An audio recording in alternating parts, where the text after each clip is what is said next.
Welcome back to Digital Futures Education. In this video, I'm going to go over a self-assessment to truly help you self-assess your readiness for a career in the IT field. Now, please remember as we go over this self-assessment that this is truly a self-assessment for those looking to enter the field. It's not for those with advanced experience or those with very specific experience. This is really if you're looking to get started, looking to start to ask questions about your skills and abilities, entering IT fields, and applying and looking for positions. This is a tool that I use often in the very first stages of a boot camp activity with students to help them self-assess themselves. And if you would like a copy of this self-assessment so that you can self-assess your own abilities, please visit digitalfutureseducation.com for a free download. I will also include a download in the description. So let's go ahead and get started. So what we have here is a document with self-assessment questions, things to really think about as you begin to get started with an entry-level interest in an IT career field. So let me go ahead and enlarge the sections. So one of the very first questions that I'm sure to ask of any student group or someone looking to get involved with IT is, what attracts you to the field? Consider the specific technologies, trends, or impacts that you're passionate about. And this is just an opportunity to help someone speak or clearly explain why they're interested in the field and help them get started with getting out their first thoughts or feelings around their interest level. So if you're following along with this video, start to take a minute to think about, what attracts you to the field? Why are you interested in a career in IT? In this very first section is current job interest and current work skills. So the very first question is, what type of IT job are you interested in? Basically trying to nail down your very first next step. And the status of this option within the self-assessment here is full-time, part-time, internship, job shadow, apprenticeship, freelance, or contract. So that's a really wide range of options for entering into the IT field. You may have some experience where you can potentially do freelance work in a particular area. You may be looking for an apprenticeship where working underneath someone and gaining some experience that way. Job shadow is a very easy way to get some experience, seeing how, going to a workplace, seeing how people do specific jobs or tasks during the day. You could look for a part-time position or full-time. Maybe you're not fully prepared for a full-time position. Maybe you're just looking for part-time work. All of these become important questions as you start to break down, what you're truly looking for in that first opportunity. The next question we're going to break into is, what size of company would you prefer to work for? There's going to be some different tastes here. Is it a nonprofit, a small business or startup, or a medium-sized corporation or a large corporation? I think one thing to think about is that not all business environments are good for every person. Some people may want the opportunity that comes with a startup or a small business environment, and some people may be more interested in a large corporation or a medium-sized corporation opportunity. And there's also the option of a nonprofit. Sometimes that's a great place to get your start. Someplace that's a great place to have a certain level of job security in that you may become part of a smaller team. Something to think about. It's just something to think about. The next question is a pretty big one. Which of the following entry-level IT roles are you most interested in? And I ask students here to select all that apply. These are roles that are defined in the presentation page with entry-level skills and descriptions in red on the bottom.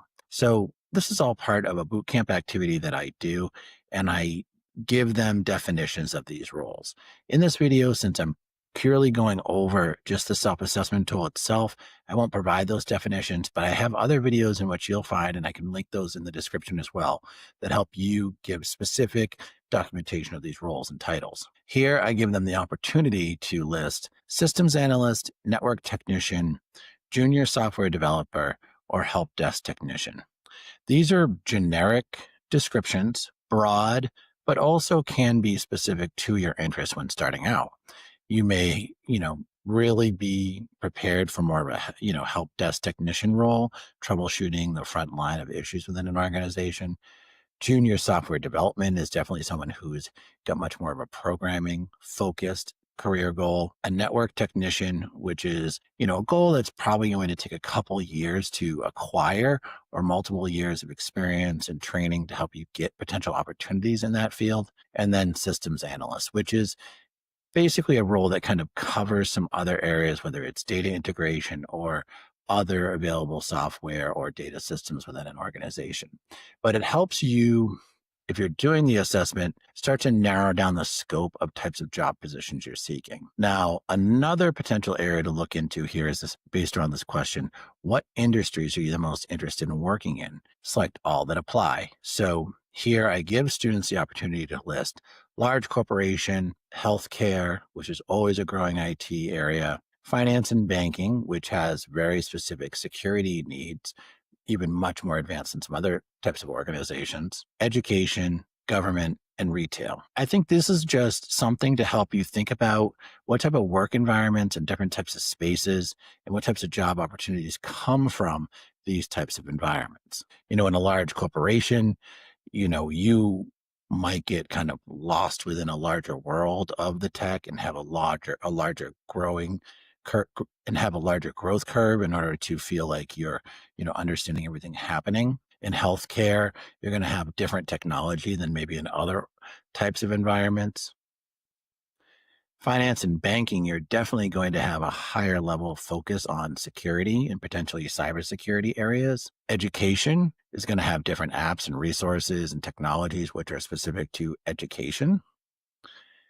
Government is going to definitely have a wide range of available roles, and retail is going to be focused maybe on the marketing and banking side of a retail business. Now this part of the self-assessment is purely dedicated to helping you measure your current job interests and work skills. Now, one important part of that is part of a job interest is also, what are your salary expectations for an entry-level IT position? And here I have the options of less than 30,000, 30 to 40,000, 50 to 60,000, above 60, and not sure. The reason why I include this is because as you choose specific roles, and then you begin to do additional research into the roles, you're going to want to make sure that these roles match your salary expectations. And just to give an idea, many entry-level IT positions start in that 40 to $60,000 range, maybe the end of the 30, 40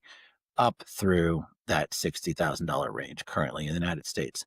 Now, as it goes above, of course, it's going to take additional training and certifications and education potentially and experiences. Now, that's why I have these lower numbers, because this is really focused on entry level positions and what might be entailed, and also around the expectations of the person taking the survey. The next thing to really think about, as you're beginning to prepare for a career in IT, is what's your highest level of education completed. Now, this is going to really help you not only acquire more money in a particular position or define the position that you're going to achieve in itself. So here I have the options of high school GED, some college, associate's degree, bachelor's degree, or other. And this is just to begin, if you're taking this assessment and you're really looking for a position and wondering where to start, your expectations around salary, type of position, is going to really be very dependent upon the amount of education that you currently have, and if you need to acquire more education. So if you're working with me, potentially helping you, coach you towards the next step in your career, what you're going to find is that there may be additional education required. The next area of this self-assessment is work experience and skills. Which of these technical skills do you possess? Select all that apply. See entry-level page, entry-level IT skills and descriptions. So I'll also provide the entry-level IT skills and descriptions in the description of this video, just to give you context if you're not sure. But basically here, I'm listing programming, network management, database management, cybersecurity basics, cloud computing basics, or other. Now, this is a very broad list, but it should help you narrow your scope, maybe potentially into career options. If you have programming skills, that might align to database management or software development. Network management, you might be looking more at a networking position. Strictly database management, database position, and so on. And the cybersecurity basics is also a great place that if you have some experience with cybersecurity, some potential positions are going to have a little bit of more alignment with those skills. The next question also helps you develop your focus. Do you have any previous work experience in IT or other related fields? And that's a strongly disagree, agree, strongly disagree, neutral, agree, or strongly agree. Now, this helps frame your experience where, if you're really starting out, you can begin to add some of those maybe transferable skills from other positions, or if you have particular IT skills that you can distinctly add, that's a place to put into the notes, or, a place where you can note that you do have those experiences. And the final section of this part of the assessment is, are you proficient in any languages other than English? If yes, please specify. So this is a yes or no, and it's just an opportunity here to kind of explain that you have this skill, as in some environments, being bilingual has a tremendous advantage. Now, just to review, this section of the IT self-assessment is all about your current interest and work skills. So what we just did was we reviewed your job interests, your work skills, what size company you prefer to work for, your entry level roles that you're potentially looking at, industries that you might think about joining, your salary expectations, education completed, work experience that you may have acquired in other positions or other education, and additional skills and experience that you've acquired in other places. This sets the tone for beginning to choose jobs or positions that are aligned with your interests, aligned with your expectations for salary, and can begin to frame what you're looking for in your next step. And just to give you a window into, other parts of this assessment that I'll be making videos on, you'll see here there's technical skills and knowledges, in which we'll talk about the technical skills and knowledges within a self-assessment. There's job skills as they relate to being an entry-level job skills. And there's opportunities to reflect on your own hard and soft skill development, developing areas of growth as you move forward, and beginning to set a goal for your career in IT.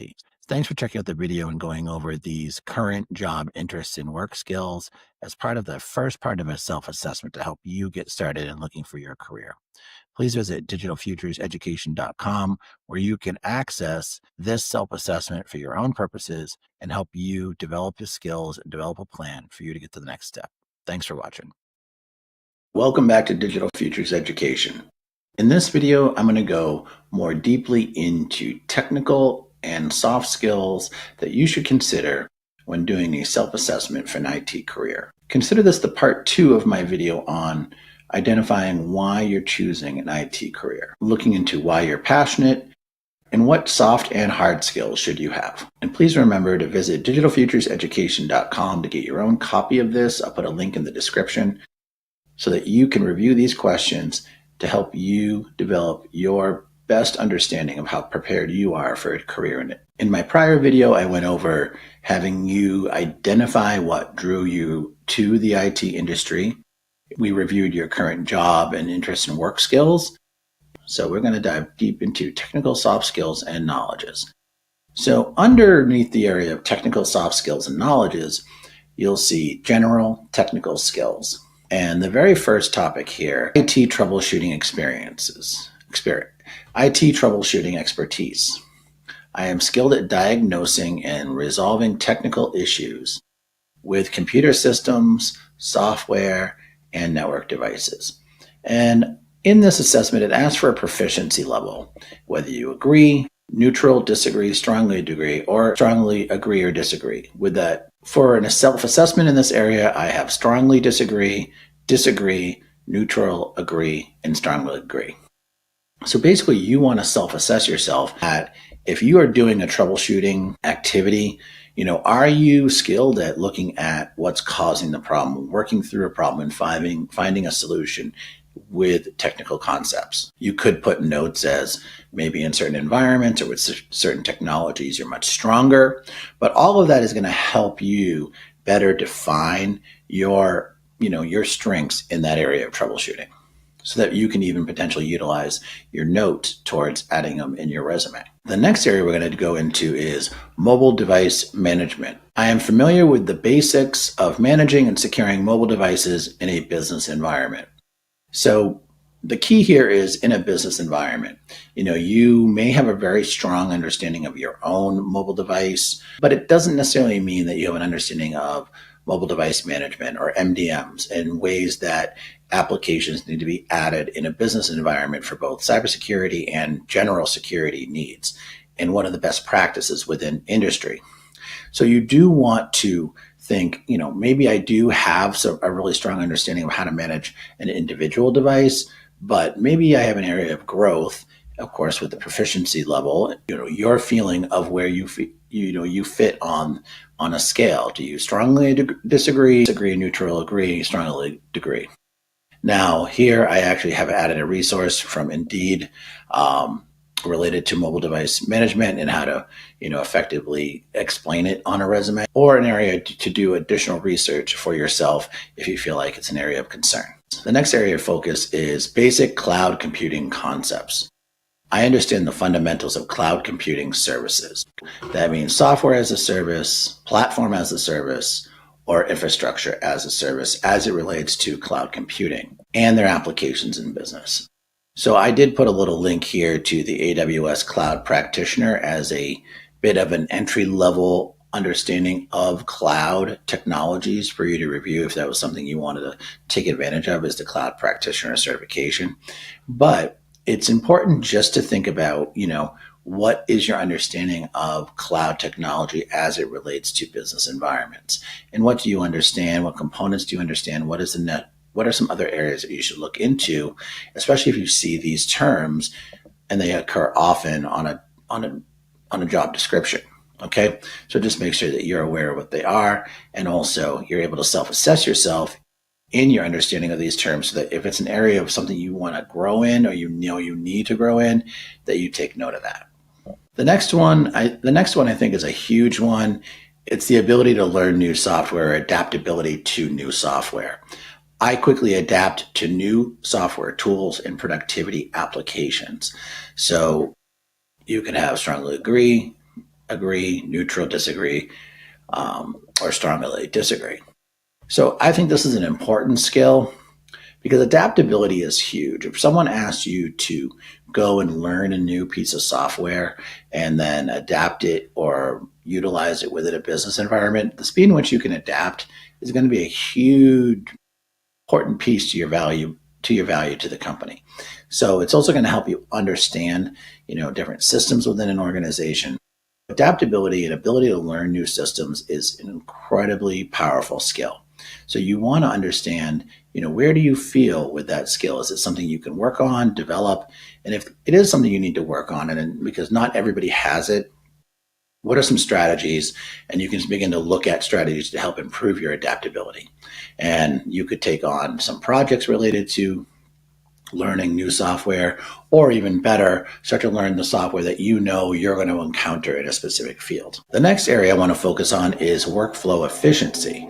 I am skilled at managing my workflow efficiently using various productivity tools. So you're going to find in different environments that you're going to encounter different types of workflow tools, whether it's Trello, whether it's Monday.com, whether it's Slack. You're going to find that they're utilizing tools that are going to improve workflows on projects.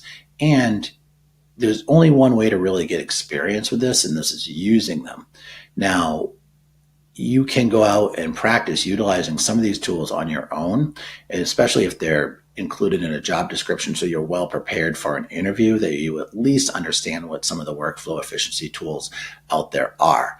Now, it's important that you do self-assess yourself in this area. So if you go through and as you begin to prepare for applying for jobs and potential opportunities at internships, that you can explain your strength here and what you need to know, so that when it comes up on an interview, you know what to respond. So the next topic is digital collaboration. I effectively collaborate with team members using digital tools and platforms. Now, remember, with all of these questions in this section, you have the strongly disagree, neutral, agree, or strongly agree. And with digital collaboration, how you communicate, how you share documents, how you send messaging, how you write emails is all part of digital collaboration. So maybe you know how to send an amazing, quick message, but can you write a formal email? Can you communicate effectively an issue to others, or can you solve issues utilizing digital tools while collaborating with others? Do you know how to collect information and ask the right types of questions? This is all very important when thinking about how well you collaborate digitally. So make sure you take a good account of this, because I think a lot of people think that they do write really strong emails that are clear and cohesive and can explain their points, or they write really clear messages. But sometimes there are a lot of extra questions that still need to be asked. And some of that can be cleared up with better communication using digital tools, because it's not as if you have the option of someone right in front of you where you're able to discuss a problem. Often in remote work or environments in which there's a lot of digital tools used to communicate an issue, that is the key thing to understand, is how different it is than if I had someone in front of me. What are the questions I need to ask? What do I need to confirm? So think about that as you rate yourself and how well you do that. And ask others for feedback, or give yourself some potential practice problems in terms to evaluate how well you do that as well. The next one's a really important one. It's resilience and stress management. I can handle stress well and remain focused and productive under pressure. So, of course, we have strongly disagree, neutral agree, strongly agree. And we all have different levels in which we can handle pressure within a work environment and, remain focused and productive under pressure. But we also have to understand, where does that pressure come from? Is it from an existing deadline? Is it from a problem needing to be fixed? How are you going to show your resilience and your willingness and ability to solve issues when you're under pressure? And you need to think about be honest with yourself. Are you strong at this? Are there areas that you need to improve? All very important when you begin to self-assess yourself to see what types of roles fit best. Because there are going to be roles that have much more pressure and stress related to them. So the next area here is leadership potential. I have the ability to lead a project or team effectively, even in challenging situations. So not everybody's going to be a leader right out of the box or the get-go. People are going to develop leadership skills over time. Maybe they apply them from previous experiences, but it's important to evaluate yourself. What's my potential as a leader within an environment or any type of work that I'm doing? Am I able to creatively solve problems and show others how I'm doing that, and empower others is a big important part of leadership? And can I find that I can do this even in challenging situations? Am I the one who's able to step up and support other people as well as move projects forward? So I think it's really important. Assess your leadership potential. Do you agree with the statement that you have the ability to lead a project or team effectively? Have you led teams or projects before? Make notes in this area. Is this something you want to aspire to? Is this something that you're attracted to? If it's something you are, make a note of it so that you understand this is something that in your makeup you really want to have as part of your understanding of your self-assessment. And through all of these questions, I would recommend that as well, is make notes about, how much you agree, what are the factors related to your agreeing of these statements or disagreeing with the statements. The next is creative problem solving. I am able to think creatively and find innovative solutions to complex problems. Now, that's a big statement, but there are people who thrive being creative to solving problems. So you do want to consider that in your own self-assessment. Are you that person? Are you the person who can think out of the box to a solution that works for everybody? Have you provided solutions before? Do you have an example of how you've done that so that you can self-evaluate yourself properly? Do you need to really see more of these types of experiences? Maybe you haven't had the opportunity to solve a lot of problems in ways that would reflect well in trying to achieve a position in IT, but it's worthy to assess yourself here. Do you agree with that statement? What level do you agree with that statement? And as notes and resources, Is it an opportunity that, what types of notes do you want to make? Was there something specific you want to remember that you were able to solve a problem? Because you're going to potentially get a question in an interview around creative problem, how do you solve a problem?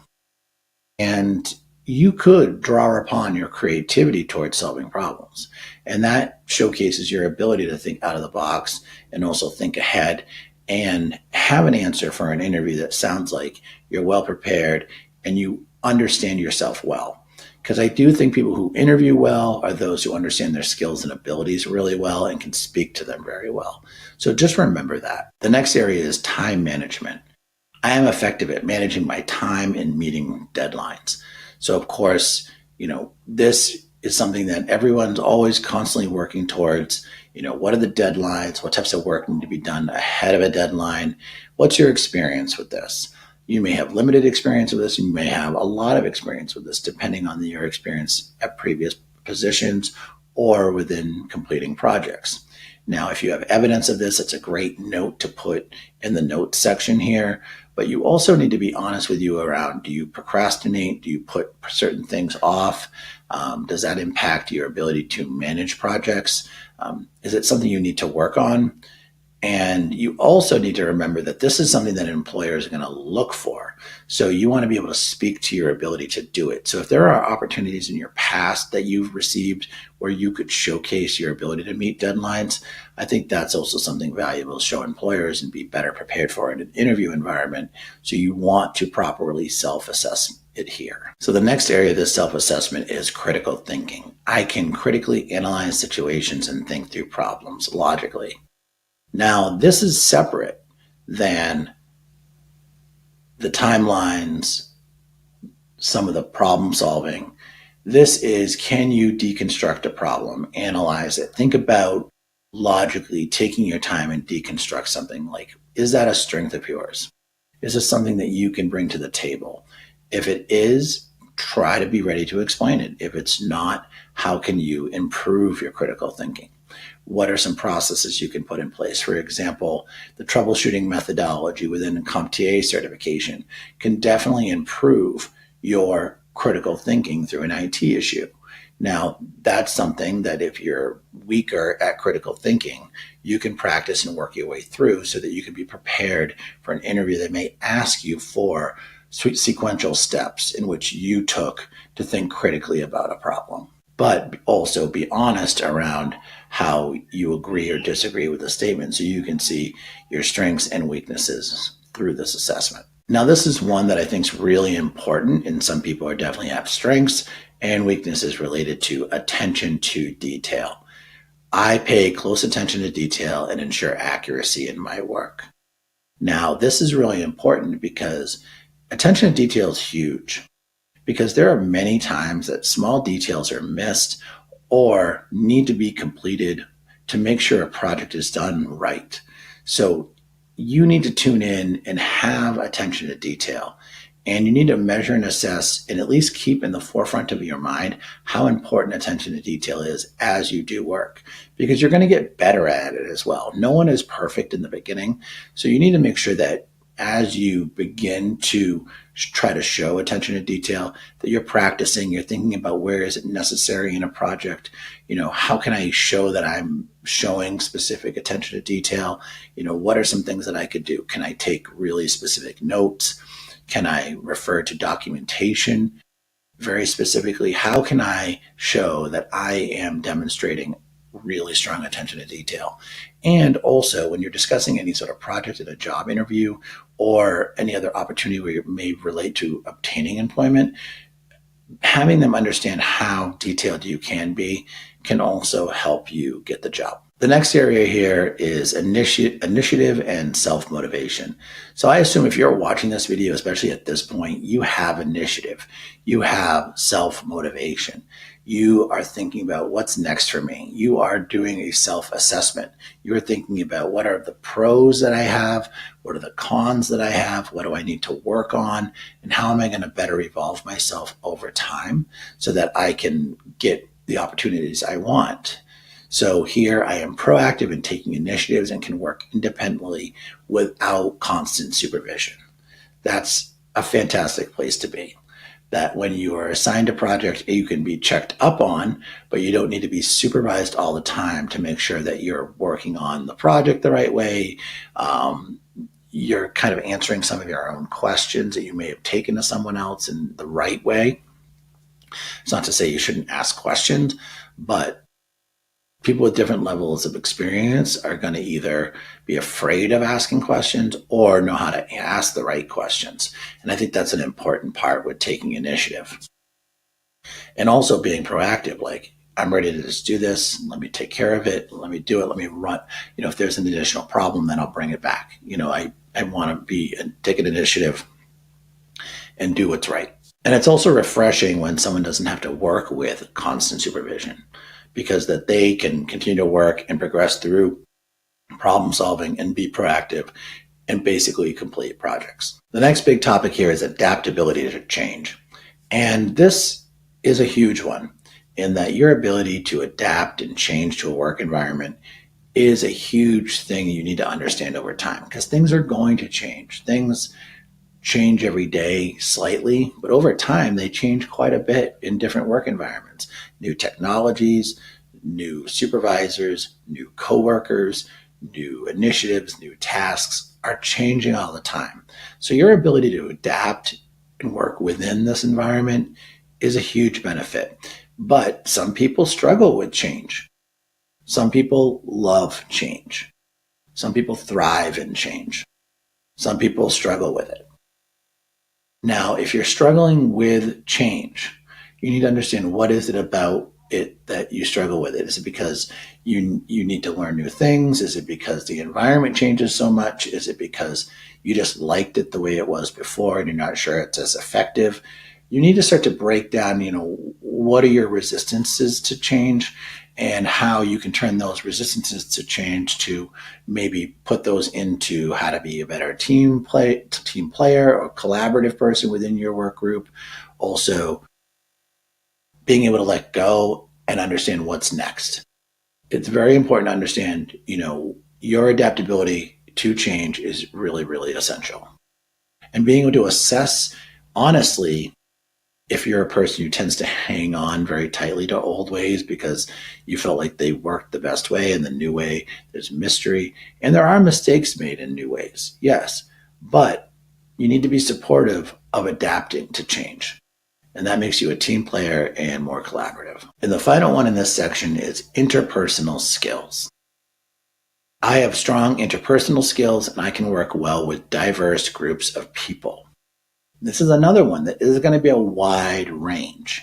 You're going to have people who have a lot of experiences with a lot of wide ranges of people's skills, abilities, backgrounds, experiences. And you're going to have those who have limited experiences with working with a wide range of skills, abilities, and backgrounds. So you need to be able to be adaptable, to be able to work with not only people who have limited abilities, but also people who have a wide range of backgrounds.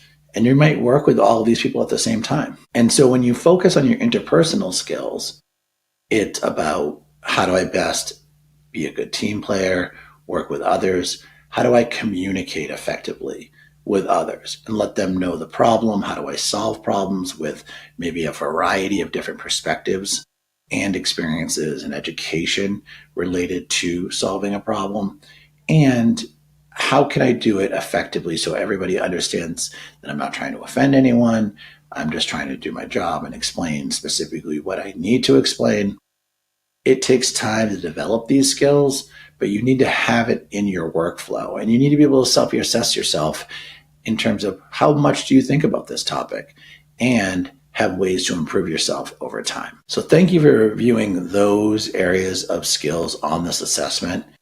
And in our next assessment, we're going to review entry-level IT job skills related to communication, problem-shooting, troubleshooting, adapting to new technologies, proficiency in specific tool areas, just general tool areas.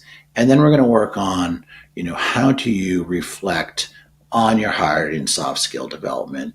So thank you for reviewing these hard and soft skills related to entry-level IT roles. And I will put a link in the description so that you can access this list at digitalfutureseducation.com. And I appreciate you checking out the video. Please give a like and subscribe, and I hope to see you soon. Thanks again. Welcome back to Digital Futures Education. In this video, I'm going to continue with our self-assessment tool, and we're going to be looking more specifically at entry-level IT skills with a quick assessment. And then I'm going to walk through a series of questions that you could use with a partner or someone else who's assisting coaching you to help you better define your career goals. These are a series of simple questions that are going to help you get a next step forward. So let's dive in. So in the past 2 videos, we've gone through the self-assessment tool to help review your current job, interest, and work skills, work experience, general technical and soft skills. And now we're going to move into entry-level IT job skills, and then some reflection questions to help you reflect on the skills that are going to be necessary for you to develop better hard and soft skills in looking for that next step of your career. Questions here are designed to help you just self-evaluate yourself a little bit around the skills you have and what you want to include within your resume when you're looking for a job. Now, they're also to help you understand some of the gaps you might have. So if you feel like you cannot answer these questions really smoothly, effectively, and efficiently, you might want to think about what are the gaps in your answers. And I'll suggest some as we move through, but think about that as you move through yourself. So the very first question is, I effectively communicate technical information to non-technical users. And that's an incredibly important skill, because if you're working in IT support or any level of IT, or, with technology in general, your ability to explain technical concepts in a way that many people of a wide range of skills and abilities can understand is going to be incredibly helpful, because your supervisor may not always know the technical reason why an issue is happening. So it's important that you can explain these things in a way that's clear, concise, and allows you to kind of continue working on the project and people understand what the potential outcomes might be. And do note with these questions, I do have the same status as I had in previous questions, with strongly agree, neutral, disagree, and strongly disagree. Just a way to help you review your standing. And this is something where with a question like this, you may also want to take some notes for yourself around, areas of improvement. And also you may want to practice this skill, with someone prior to a job interview, in terms of explaining a technical topic to a person who may not have a huge level of technical expertise, and just get their feedback on whether or not they understood your solution. All right, moving on to the next question. I am good at problem solving and troubleshooting technical issues. Now, everybody is going to have a different self-perception of how good they are at doing this, but at the end of the day, you want to feel what's better than being good is at least having a methodology for the way in which you're going to troubleshoot. I do recommend the troubleshooting methodology from CompTIA A if you want to go that route and learning that methodology. But you want to have a strategy at looking at the problem. What is the context of the problem? What areas are impacted or affected by the technical issue? And do you need to escalate the issue to those who maybe have more experience? Now, that's just a very surface level examination of your ability to understanding your own ability to troubleshoot and problem solve. But you do need to dive in and kind of get a good feeling for how effective do you think you'll be at this over time with a wider variety of problems. And you don't have to know all the solutions, but you do not need to have a strategy for solutions as they come up. The next question is here. I work in a team and can collaborate effectively on projects. So do you have experience on a team? Have you collaborated before? Was it successful? What did you like? What did you not like? When answering this question, take some time to just think, how well did I collaborate? Did I contribute to a response? Did others take my ideas and utilize it towards a larger potential solution? Was I the leader in the group? Did I kind of follow the group? What was my role when working collaboratively? And ask for opinions from others if you're working on projects, like, how well did I collaborate? How, could I have contributed more? What could I have done to improve my ability to do this? I handle empathy. I handle customer service situations. So the next question is about customer service, which is essential and critical in the area of IT in many positions worldwide, and I handle customer service situations with patience and empathy. I think we've all had an experience where we've seen people really handle a situation really, really well with patience and empathy, and at the same time, try to get the best solution within a business environment. And then I think we've seen people really handle it poorly in the past. So you really want to be on the side of handling it with empathy and patience and not allow the situation to get beyond you. Basically, try to address the things that you can control in a situation and do that in a caring way, trying to understand the customer, understand how you need to be patient sometimes with your response or your potential solutions that you provide, and try to do your best, sometimes in a very difficult situation. But can you do it? Are you capable? Can you take a step back and look at the situation from a couple different perspectives to make sure that you're doing your best to help the customer with the situation they're having, whether it's IT related or otherwise? Next one is I adapt quickly to new technologies and changes in project direction. So we had a question related to this with soft and hard skills around adapting to new technologies. Now, this is a question which is not only adapting to new technologies, but changes in project direction. So this is under the anticipation that maybe you're working on a project and you need to learn something new, or the project requires learning something in addition to help solve the solution of the project. How would you do it? What are your strategies? Can you adapt to the new technologies that's going to help this project be successful, not just adapt in general? The next questions are just around some general proficiencies, and these are changing very quickly within the job market. So the ones that I have here, I definitely think are going to get dated very quickly,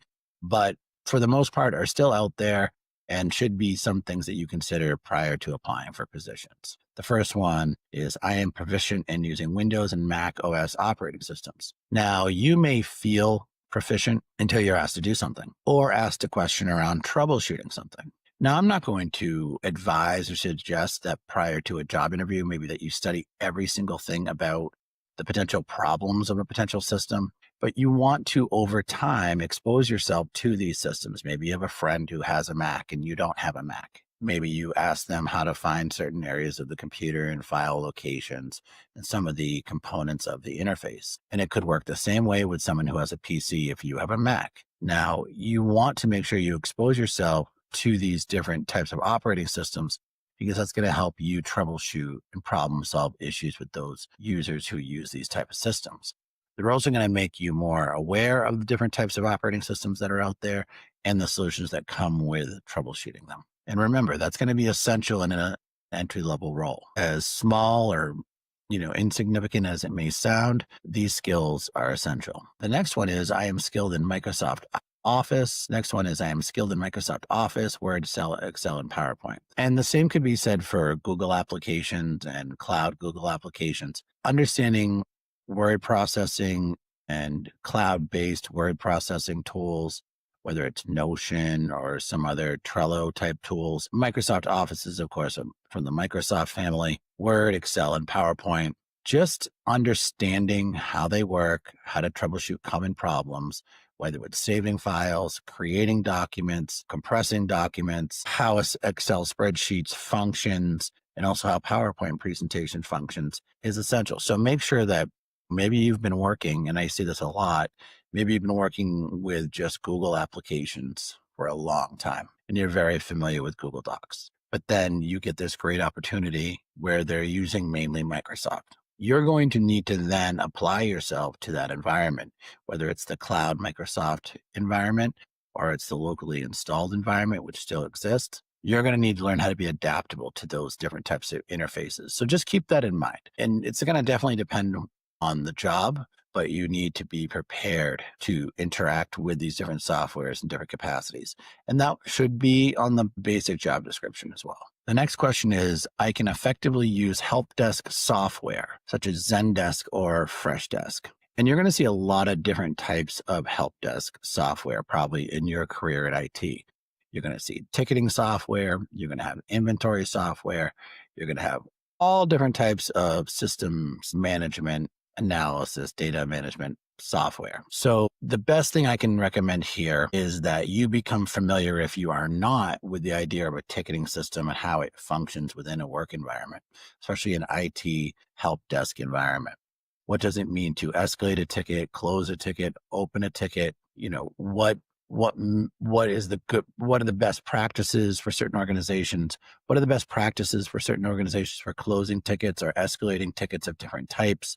Different systems are going to have different features. And that's a great question in an interview, is perhaps, what type of ticketing system do you use? And being a little familiar with ticketing systems prior to the interview, just so that you feel, they may come back to you with, do you have familiarity with that system? And you could say, I may not have had familiarity, but I've done a lot of research. I understand how to open a ticket, close a ticket, best practices for updating tickets. And it shows that you take an initiative around actually handling the tasks at hand on the position. The next question is, I am comfortable using remote desktop applications to assist users. Now, this is super handy to have some experience with the remote desktop applications. There's a wide range of remote desktop applications, but essentially you're providing service to someone on a machine that's not near you. You are remoting into that machine, acting as the user, but you're checking on files, basically trying to troubleshoot issues remotely. And there are a range of remote desktop applications. I would become familiar with the most common ones if you're unfamiliar with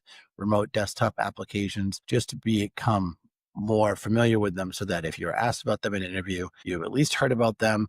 And many remote desktop applications have a free version that you can test and try. So don't be afraid to try to do the install, test out trying a remote desktop application, just so you're familiar with how one works and functions. The next part of this is really diving into some reflection questions that you can work on with a partner around evaluating your hard and soft skills and doing some goal development, just around how do you improve over time with these skills. So the very first question is here is, what are your current strengths in terms of soft skills? So if you've been going through this and taking notes all along the way, you should have an idea of what you think your soft skill strengths are.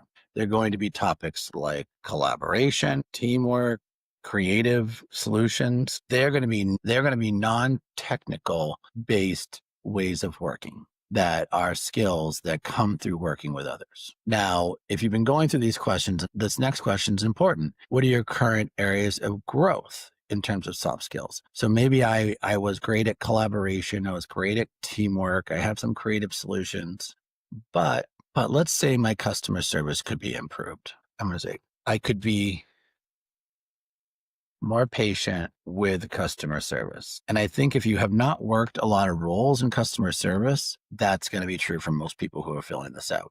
Patience with customer service takes practice, it takes time, and it takes committing to being more patient in stressful environments.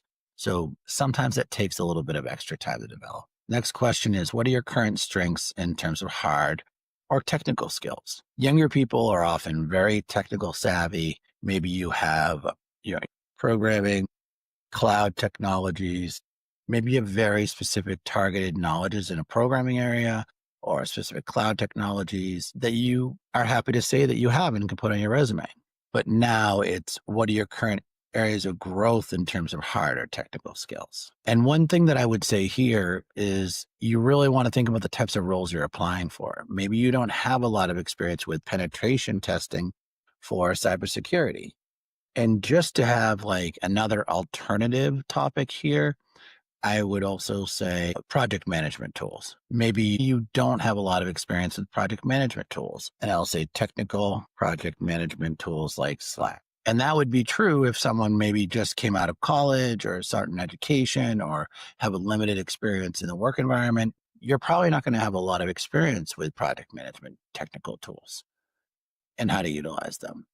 And that's going to connect closely to the soft skills, but it is going to ultimately be a technical skill. People are going to have to learn how to use these tools effectively. What areas would you like to grow the most in the next 3 to 6 months? Now, these are areas that skills, soft or hard, that you think that you can grow in within a 3 to 6 month period. Now, different skills are going to take longer. Now, of course, if you said, I wanted to learn Python programming, There are people who could learn quite a bit in 3 to 6 months, but to really, really know that, it probably takes learning it and also applying it in a much longer period than that. So you need to be realistic with the next 3 to 6 months. You may want to acquire additional customer service experience, which would be a soft skill. And this is also a good place to say, something that's a much short term. I would like to understand the macOS operating system better. Very simple, because everybody has weaknesses. Not everyone has all of the skills and experiences that they have for any one job. So you may come across a description which doesn't necessarily have that. You may come across a description which you need that Mac OS experience. You maybe have never done it. Now, you can also take a very short course, do some training on your own, upgrade and adapt your own understanding of the Mac OS operating system within a short window of time, like 3 to 6 months. So just be careful around goals that you pick for that window of time. The next area addresses goals that take a little bit longer. What areas would you like to see grow the most in the next 6 to 12 months? So this is an area where you can choose larger goals. So this could be learning a programming language. This could be receiving a very specific type of experience. And let's see, I'll say I will complete the Amazon Cloud Practitioner certification, which is a relatively short. So you could write something like complete the Amazon Cloud Practitioner certification and the CompTIA A plus certification. Now, the reason why I wrote those two items is that we could really put anything here. It's a longer period of time, but you want to think about what's going to give you the most value over time. Now, you could work on learning a full programming language, but if it's not going to apply to those entry-level opportunities you're really looking for, maybe you'd be better off doing something a little more general. So I do recommend here, maybe potentially taking a short course, a couple or several short courses over the course of a 6 to 12 month period of time. Cloud Practitioner is a short certification on entry-level cloud concepts. So you get that cloud concepts piece. And CompTIA A plus certification, it does take some additional study time, up to a year or even 6 months for those who are on a path where they feel like they could dedicate the time to it. But you're going to get certifications. You're going to get additional knowledge in a wide range of areas. You're going to get a much more structured experience with your own self-learning, which is going to give you more over time. And that's really what you want. If you're really dedicated to kind of getting your opportunities, you don't want to waste 6 months or 12 months. You want some sustained practiced learning, whether it's an intern experience could be also on this list, but something like additional certifications or short certifications just to get you in the frame of reference over a course of a year that you're really coming out of that time using it effectively. You don't want to take an entire year off or 6 months off. The final question here are, what are 2 barriers you will need to face? What are 1 to 2 barriers you will face and need to overcome? I will say most people do procrastination, basically put it off, and they put it off for their own reasons, like they don't feel ready or they don't feel like it's going to benefit them enough. So procrastination is a big one. I think some people can feel overwhelmed by the skills they need. And I think for a final barrier is, so if I look at these 3 very big barriers, a lot of people have these as really big barriers. Now, this is where connecting with me and having me assist you can really come in handy, because I can help you kind of cross these barriers, because at the end of the day, you want to get these things done. You want to get these skills accomplished. You want to move a few steps forward every couple months. You can't do that if you're procrastinating, if you're putting things off. You can't do it. If you're overwhelmed by the technology, you need to just think about tangible ways to apply the skills to get the experience, so you just feel slightly less overwhelmed by any particular type of technology or something that you're trying to learn. And then time. You need to dedicate a specific number of hours a week to do this. I recommend 2 to 3 hours a week if you can. I think that's enough to, get started and kind of push yourself forward. But you need to do it and then be consistent with it. It's one thing to dedicate. It's almost like going to the gym or doing anything that's going to show persistence over time. You need to be consistent with it. You need to basically set a time. This is when I'm going to work on this. Maybe it's once, twice, or even 3 times a week, and dedicate yourself to picking up where you left off so you can see continuous learning over time. So this is a reflection that I recommend doing with yourself. You could do it with a partner and then share the answers and talk about what you both need to do. But it's essentially asking you to review your strengths, your weaknesses in terms of soft skills and hard skills technically. What are some things that you could learn and set goals for? I think most people do have ideas of things that they would like to learn that are realistic goals for them, strengths and weaknesses, and then how on a 3 to 6 month and then a 6 to 12 month phase are you going to learn? Are you going to apply your skills to get to the next level? Very, very important. And then, of course, the final one is barriers. We all have barriers. How you face them and directly face them to accomplish your goals is up to you. Thank you. That's the final phase of that self-assessment document that I utilize with students to help review their progress as they move towards their career goals. And I hope that by you going through it, you also can remove some of the barriers to help get to the next level. Please remember that these questions are on digitalfutureseducation.com website. I will also have a link in the description to these questions. Feel free to get that download, review these questions, utilize them with a partner, with someone who's even not horribly technically savvy, a parent, a friend, someone to help you evaluate what your next steps could be to move forward with a career in IT. So thanks for joining me. Please give the a like and a subscribe, and I look forward to seeing you soon.